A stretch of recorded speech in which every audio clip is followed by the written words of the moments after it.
If one day you find yourself stranded on a deserted island, what would be the first thing you'd bring with you? Food, water, a book, a cherished possession, or perhaps a touch of humanity? In such a harsh environment, would the primal, savage instincts of a higher primate truly arise? And if so, how terrifying would they be? All of this is explored in the tragic tale that follows. During the Age of Exploration, European countries began embarking on sea voyages to explore the world and seek out trade opportunities.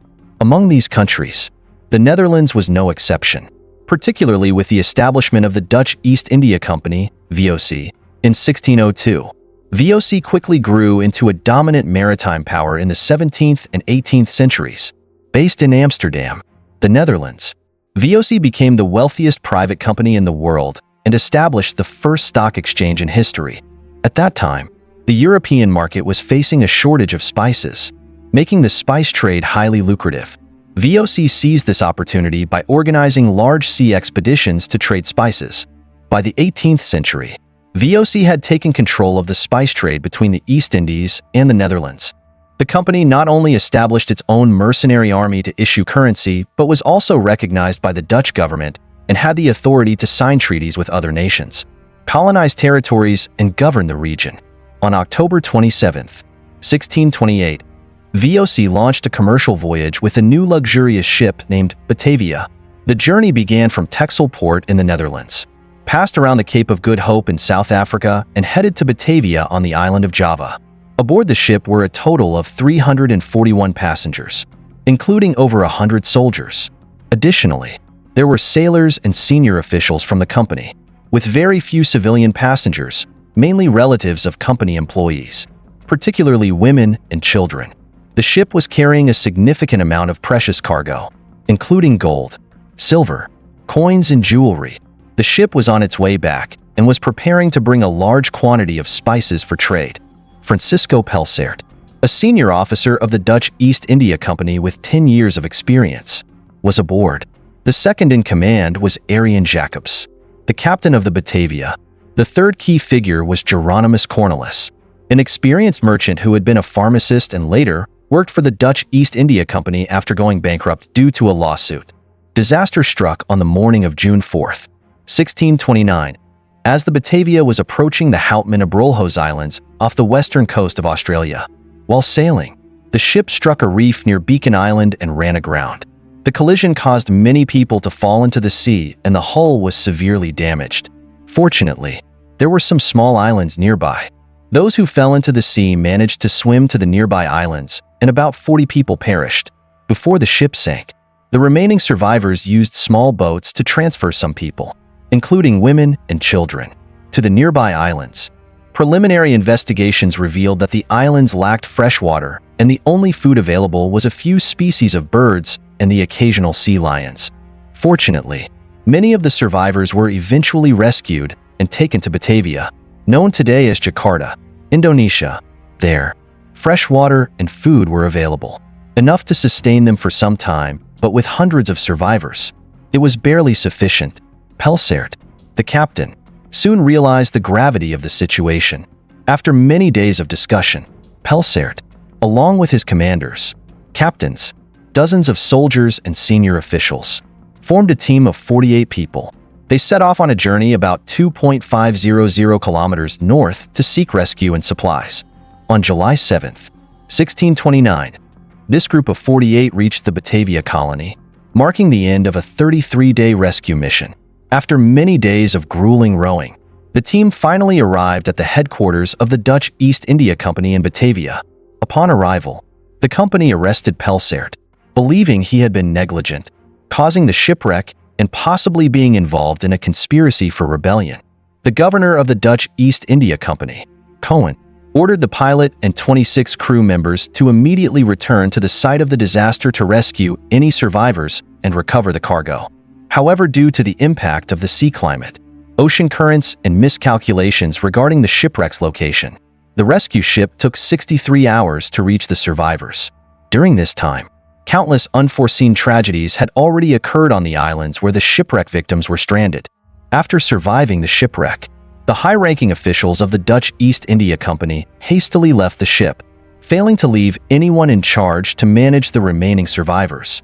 Geronimus Cornelis, at this point, began his rise to power.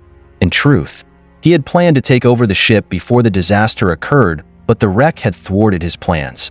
Now in a position of authority, Cornelis first decided to take the gold and silver from the ship before the rescue team arrived. He kept the treasure for himself and began plotting to escape to the Australian mainland to start a new, anonymous life. However, he soon realized that controlling all the survivors would be difficult, as not everyone agreed with his plans. He understood that in order to achieve his goal, he would have to eliminate those who opposed him. One such person was Webb Hayes, a young soldier. Although Hayes held no high rank, he had taken the lead and faced dangers on his own. He had gathered food and water, built shelters, and earned the trust of many survivors, even organizing a supportive group. Seeing the support for Hayes, Cornelis decided to eliminate him. He pretended to assign Hayes the task of leading a group of young soldiers to search for a water source on Wallaby Island, about 8 kilometers away. Cornelis forbade them from bringing weapons and told Hayes that if they found a water source, they could signal with smoke. With this plan, Cornelis believed that even if Hayes found the water, his group would likely lose members along the way. If they returned unsuccessful, even better, as many would be disappointed in Hayes. Once Hayes left, Cornelis took over leadership. He began by using force to seize all food and weapons from the survivors. Then he decided to reduce the population to around 45 people for easier control and to prevent resource waste. The massacre on the island began. Cornelis ruthlessly eliminated anyone who threatened his power. He would trick others into leaving the island to search for food and water. Then his accomplices would attack and sink their boats before eliminating any resistance. Cornelis targeted those who were unable to defend themselves, starting with children, the elderly, and the weak. His reasons for killing were often absurd, such as suspicion of theft or dissatisfaction with the management system. He began to view murder as a form of entertainment and gradually developed a sadistic pleasure in it. He ordered his followers to carry out the killings, and in total, about 110 to 124 people became his victims, including men, women, and children. At this point, Cornelis had completely taken control of the situation and was just one small step away from realizing his dream of becoming the ruler of all. However, Cornelis never anticipated that Hayes and his group had found water and food on East Werribee Island, not far from West Werribee Island, where the base camp was experiencing horrific events. A signal of smoke was immediately sent up, and not long after, some of the survivors who had narrowly escaped the massacre found Hayes through the smoke and informed him about the tragic events that had unfolded at the base camp. Upon hearing the news, Hayes instructed his group to start fortifying their position and prepare to rescue the victims. Lacking firearms, they used available materials to craft weapons like spears and stone axes. Despite their relatively simple equipment, Hayes and his soldiers not only had enough fresh water and food to sustain their strength, but also possessed a fierce, determined spirit to fight. When Cornelis realized that Hayes had actively prepared to confront him, he understood that his actions had been exposed. As a result, Cornelis ordered his forces to attack West Werribee Island to eliminate the opposition and seize control of the water and food supplies there. However, the brutal actions of Cornelis' group had severely dampened the morale of his soldiers. In addition to the scarcity of food and water, Cornelis and his forces were in no condition to match Hayes' group.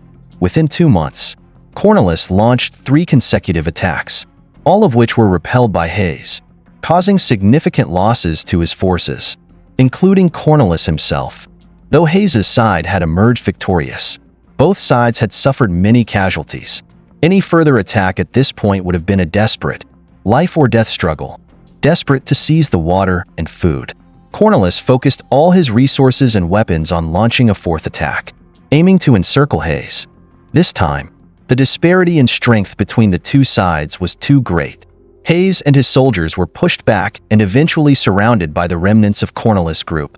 At this critical moment, a rescue ship from the headquarters appeared, and luck seemed to favor justice. The battle was ongoing, and both sides understood that whoever reached the rescue ship first would have the advantage. The two groups rushed toward the ship, and in the end, Hayes' soldiers were the first to board. They immediately reported the uprising led by Cornelis on the island and the series of bloody massacres he had orchestrated. The remnants of Cornelis group on the island realized their actions had been exposed and that there was no hope of return. They surrendered, admitted their crimes, and made their way to the island. The bloody killings that had lasted for 2 months were finally brought to an end. For the survivors, the nightmare was finally over. After all the rebel insurgents on the island were captured, the commanding officer ordered the retrieval of the cargo. However, a new problem arose as preparations to return were underway. At 3:05 p.m., the rescue ship Saldam, a small sailing boat, was ready to depart. If all the survivors and the cargo were taken aboard, the boat would be overloaded and the risks would increase substantially. The captain decided that some of the rebels on the island would be tried first. After discussions, it was agreed that the mastermind behind the uprising and the massacre was Cornelis. Some of the key participants would be sentenced to death. The condemned would be taken to a nearby island, Seal Island, to be hanged. However, 2 of the rebels were deemed by the judge to have committed crimes that did not warrant the death penalty, so they were instead exiled to an unnamed island. After many days drifting on land, the rescue ship finally returned to the company's headquarters. The company would now bring those involved in the rebellion and massacre back to face trial. During the trial, 5 individuals were sentenced to death by hanging, including Jacob Pieters, who was found guilty of murdering several people and subjected to brutal torture, considered the harshest punishment of the time. Most of the remaining participants received lighter sentences. As the captain of the Batavia, the commanding officer later managed to rescue the survivors. However, the investigation committee held him accountable for his negligence, and he was ultimately dismissed from his position shortly after. The actions of the soldier Webhays on the island were later commemorated with the construction of a bronze statue, which still stands today on the west coast of Australia. With the publication of the commanding officer's journal in 1647, the details of the island massacre became clearer and the public learned more about the horrifying events. The salvage operation of the Batavia was successful, with parts of the ship and some of the treasures now displayed at the Geraldton Museum in Western Australia. Later, an archaeological team discovered the wreck on the remote island where the tragedy had occurred. The tragedy, with its 125 bodies, left a profound impact at the time and has resonated for centuries. To remember the event, a replica of the Batavia from the 20th century was docked in Lelystad, the Netherlands, so future generations would never forget the dark stains of the past. These events also reflect broader issues in human society. When people lose their morals and the constraints of rules, the survival instincts of our primal nature are awakened. The strong will devour the weak, and the powerful will seize leadership, using violence and cruelty to expand their territory. In some way, through survival journeys like these, we can feel how terrifying and bloodthirsty the primal side within each person can be. The Kinahan Gang was once a small criminal group in Ireland during the 1990s, but now the story is entirely different. They are currently considered one of the largest criminal organizations in the world, standing alongside the Sicilian Mafia and the Colombian and Mexican cartels. So how did Christopher Vincent Kinahan Sr., once the leader of a small criminal gang, rise to become an internationally wanted crime boss? Christopher Kinahan was born on March 23, 1957, in Dublin, Ireland, and grew up in a middle-class family. His father managed a dairy farm, and his family was fairly well off at the time. Though his relatives affectionately called him Christy, behind that sweet name was a stormy soul. From a young age, Christy displayed intelligence, but he quickly grew bored with traditional schooling. Eventually, after many days at school, he decided to drop out. One might think that life would go downhill from there, but by the time he was in his 20s, he was living a seemingly normal life with a job as a taxi driver, married, and had a young child. However, Christy was not satisfied with this life. He felt restless and yearned for more money. Initially, Christy started his criminal career with small crimes like car theft, fraud, and check scams. But in the early 1980s, Ireland's crime landscape changed dramatically when the Soviet Union invaded Afghanistan, leading to a heroin explosion on the European market. It wasn't long before Ireland faced a severe drug crisis of its own. Michael O'Sullivan, one of the top police officers at the time, said, "It was a market ready to be taken." He led investigations into the sudden increase in drugs within the community and soon had his sights set on Christy. By the early 1990s, heroin was almost non-existent, but in the blink of an eye, it flooded in, devastating inner-city areas. Entire communities were collapsing, with many families being ruined by drugs. It was said that at the time, the whole city was reeling. The person controlling the drug market at that time was Larry Dunn, a man with access to cheap heroin, which he sold at exorbitant prices. At the peak of his criminal career, Larry controlled around 95% of Ireland's drug market. However, in 1985, he was arrested and sentenced to 14 years in prison for drug trafficking. With Larry in prison, Christie saw his opportunity. Using the connections he had built while committing smaller crimes, he was introduced to drug traffickers.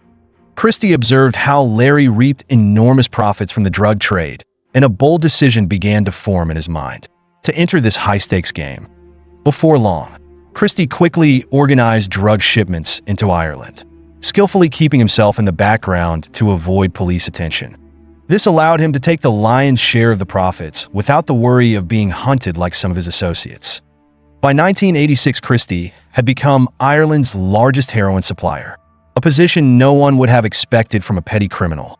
To mislead law enforcement, this crime boss crafted the image of a successful British businessman. He rented a modest apartment in the suburbs of Dublin, which became a base for storing drugs before distributing them to small-time street dealers. To complete his image, he drove a flashy red sports car, dressed sharply, and earned the nickname Dapper Don for his stylish and charming persona. However, no one can hide a life of crime forever. Due to his inexperience in the drug trade, so Christie couldn't avoid making serious mistakes in distribution. By the end of 1986, fate caught up with him when police arrested Christie in Dublin with £17,000 worth of heroin. He was preparing to distribute it to his street dealers but was unfortunately caught in the act. He was sentenced to 6 years in prison, but for someone as smart as Christie, being behind bars wasn't going to stop him. While in prison, he managed to acquire a computer and used it to hone his skills in international drug smuggling. He maintained contact with previous drug traffickers and began planning a significant comeback. When he was released, Christie not only returned, but also made it his mission to expand his gang from a small group of criminals in Dublin into an international crime syndicate. Drawing on connections he built in prison, he began smuggling drugs from South America, not just into Ireland, but also into the UK. As the market expanded, so did his gang, which quickly grew across Europe. However, his life of crime was far from simple. In 1997, Christie was arrested again, this time for possessing stolen checks. His time in prison was far from wasted. During his 4-year sentence, he earned 2 university degrees, one in Spanish and another in Russian. Notably, Christie refused early release in 2001 so he could complete his 2nd degree. These skills and connections proved invaluable after his release. Not long after, Christie moved to Spain, where he was suspected of establishing several drug smuggling routes into Western Europe, working with Mexican and Colombian cartels as well as the Russian mafia. Soon, Christie had transformed his gang into a formidable force in the international drug trade. After achieving this, new opportunities opened up before him. To increase his wealth, Christie didn't stop at drug trafficking. He also ventured into money laundering and arms smuggling. At the height of his criminal career, Christie's gang was estimated to be worth billions of dollars, though the actual figure might be even higher. With such vast wealth, Christie understood that he had become a target for both law enforcement and rival gangs. For this reason, he began devising new ways to hide his illegal operations and the money flowing from them. He had no intention of going back to prison, so around 2015, Christie decided to move to Dubai in the United Arab Emirates. While the UAE has extradition treaties with the UK and Ireland, but extraditing criminals from there is notoriously difficult due to complex political reasons. In Dubai, Christie continued to expand his influence. He established several businesses under the name Christopher Vincent, attempting to make these operations appear legitimate while secretly using them to launder money. But by 2020, Christie decided to take things to the next level, or at least he tried to, without realizing that his criminal adventure was nearing its end. In 2020, a pivotal moment occurred for the Kinahan gang when Christie decided to hand control over to his son, Daniel Kinahan. If you're a fan of boxing, you've likely heard of Daniel, a well-known figure in the sport. In upcoming videos, I'll talk more about him so you can get a better understanding of this high-profile character. In 2016, there was an attempted assassination targeting Daniel during a public weigh-in event in Ireland. While the assassins failed, but the event revealed the extent of the Kinahan gang's involvement in the criminal underworld, sending shockwaves through many communities. Perhaps Christie didn't want his business to become even more public. So to protect himself from police attention, he handed over leadership to Daniel. However, even after stepping down, Christie continued operating in the shadows, seeking new deals and strengthening the family's power. His latest plan promised to elevate the gang to new heights. Christie's plan was bold. He aimed to purchase 9 outdated DHC Buffalo planes from the Egyptian Air Force. These small aircraft, known for their ability to take off and land in difficult terrains, were to be used for smuggling drugs through Africa and distributing them to countries worldwide. But what puzzled many was how someone as notorious as an international crime lord like Christie could orchestrate such a large deal without being detected. This was because Christie meticulously prepared for this move. He created a network of websites and shell companies, presenting himself as a legitimate businessman in the aviation industry. Using his middle name Christopher Vincent, he crafted the image of a humanitarian, claiming that he wanted to purchase the planes to assist relief organizations operating in sub-Saharan Africa. By doing so, Christie gave himself a credible cover, making people believe that he had noble goals in life. To make his scheme even more foolproof, Christie could even secure government grants if his company operated as a non-profit organization. He began his plan to purchase the aircraft in 2019, establishing contact with a small aviation business in Malawi called Nyasa Air Charters Ltd. This was a very small airline, with only one plane mainly involved in humanitarian missions. Christie had planned every step carefully, intending to use Nyasa as a front for buying the 9 military planes without raising suspicion from authorities. He hoped that this would build a strong presence in Africa, allowing him to be perceived positively by those seeking to do business. However, before utilizing this company, Christie first had to take control of it. He shrewdly pushed for the creation of a new company called Crescent and Crosses with a plan to establish the most legitimate image possible. In an email, Christie explained that he wanted Crescent and Crosses' website to give the illusion of being large and professional, positioning the company to be the best in securing funding and leasing planes. Crescent and Crosses would hold the agreement while Nyasa would operate the Egyptian planes. Christie's plan was coming together, and this high-stakes game was approaching its explosive turning point. With his cunning and intelligence, Christie was on the brink of embarking on a new criminal adventure, where everything could change in an instant. His life was once again about to be tested, and confrontations with the police and other gangs were sure to become more intense than ever before. To maintain a lower profile in the criminal underworld, Christie decided to hand over representation for the aircraft deal to Adam Lincoln Woodington Wood, a Zimbabwean businessman whom he had worked with for many years and trusted deeply. Adam wasn't just a reliable partner, he also had connections with several companies Christie needed to push the acquisition forward. These companies included Seadream Homes SL, Seadream Middle East General Trading, CV Aviation Consulting Services based in Dubai, and Crescent and Crosses Pte Limited in Singapore.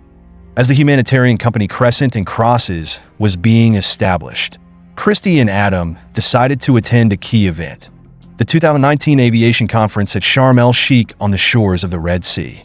The conference was organized by the World Food Program and attended by former Egyptian Minister of Civil Aviation, Lieutenant General Yunus El-Masri, who had been the commander of the Egyptian Air Force until 2018. At this event, numerous aviation service providers for disaster relief programs and charities, such as the International Red Cross and Doctors Without Borders, gathered, which made Christie even more cautious in his every move. With his humanitarian image already established, Christie wasted no time in exploring the plane purchase right after the conference. On January 8, 2020, a man named Ibrahim Eldasuki, the CEO of Seadream Middle East General Trading, reached out to the Egyptian military. Christie had entrusted Ibrahim with overseeing the financial transactions related to the aircraft purchase. Ibrahim contacted Major General Hisham Nabil Munir, the Egyptian defense attaché in Abu Dhabi, and proposed a deal offering over $6 million for 9 planes. Enticed by this substantial figure, Major General Hisham expressed deep interest in the deal. On February 11th, 2020, the Major General sent Seedream a list of aircraft along with parts and equipment available for sale. More than 30 planes were offered for Christie to choose from. After confirming the selection of 9 Buffalo planes, Major General Hisham provided the necessary technical details for Seedream to review. He also authorized the Egyptian Air Force to send personnel for an on-site inspection of the planes at Al Meza Air Base in Cairo. Adam was appointed as one of the primary inspectors, alongside Egyptian representatives handling the transaction. Notably, they agreed to waive the end-user certificate requirement for the planes, meaning Christie would be free to sell them later, exactly as planned. Throughout these tense negotiations, Ibrahim and Adam regularly updated Christie through messages. By December 2020, the group felt confident that the plane purchase deal was nearing success. However, they were unaware that serious challenges were looming ahead. As the deal was nearing completion, the Egyptian side demanded a 90% deposit on the value of the planes, an enormous sum Christie couldn't afford at the time. With no time to waste, Christie and Ibrahim turned to a Dubai-based lending firm, Alpine Asset Advisors Limited, hoping to raise the needed capital. In a tense meeting, Ibrahim explained that they required around $16 million to finalize the deal with Egypt. He emphasized that the company could raise 25% of this amount, but needed further support for the remainder. The Alpine representative handling the case appeared perplexed by the nature of the deal and requested more detailed information before approving any funds. Pressure mounted on Christie and his team as time was running out, and everything could collapse in an instant. They needed to act smarter than ever because in the criminal world, delays could lead to catastrophic consequences. Eventually, in an uneasy meeting, Christie and Ibrahim realized they couldn't provide more detailed information about the deal due to its illicit nature. They left empty-handed, disappointed, exiting the offices of Alpine Asset Advisors Limited with nothing. But no one could crush Christie's determination. He refused to accept failure. Fueled with relentless drive, Christie began approaching more banks and lenders. However, despite exhausting every contact, but no one was willing to provide the money he needed. With funds running dry and no other options, Christie was forced to accept that his plan to purchase the planes had collapsed after 21 months of negotiations and countless efforts to secure financing. Yet this wasn't the worst he would face. In April 2022, a devastating blow struck. The U.S. Department of the Treasury's Office of Foreign Assets Control, OFAC, imposed sanctions on Christopher Kinahan and his 2 sons, Christopher Jr. and Daniel Kinahan. These measures not only targeted family members, but also attacked other notorious associates in the Kinahan gang, aiming to completely dismantle the criminal network that Christie had painstakingly built. The climax of this storm occurred on April 12, 2022, when the U.S. State Department announced a massive $15 million reward for any information leading to the arrest or conviction of the 3 Kinahan family members. Police and specialized crime agencies have continued to intensify the pressure, closely monitoring Christie's every move with the determination to bring him to justice. It is believed that Christie is in hiding as the extradition process from the United Arab Emirates is extremely complicated due to political reasons. Currently, he is suspected of living in seclusion in Dubai with his longtime girlfriend. The couple once dreamed of getting married and settling in Zimbabwe, where Christie could easily establish new drug trafficking routes and live in peace. However, that dream was quickly shattered when the Zimbabwean government, under pressure from the U.S., refused to grant him residency. Now Christie is like a trapped animal in his own snare in Dubai, where the threat of arrest constantly looms if he ever leaves. However, at the age of 65, it seems the crime boss is not too concerned about his own safety, and perhaps even feels excited by the ongoing game. What will happen next? If there are any new developments, I'll update you immediately in the upcoming videos. And this is the story for today. What are your thoughts? Please leave your comments below the video. Don't forget to support us by liking and subscribing to the channel. See you in the next video.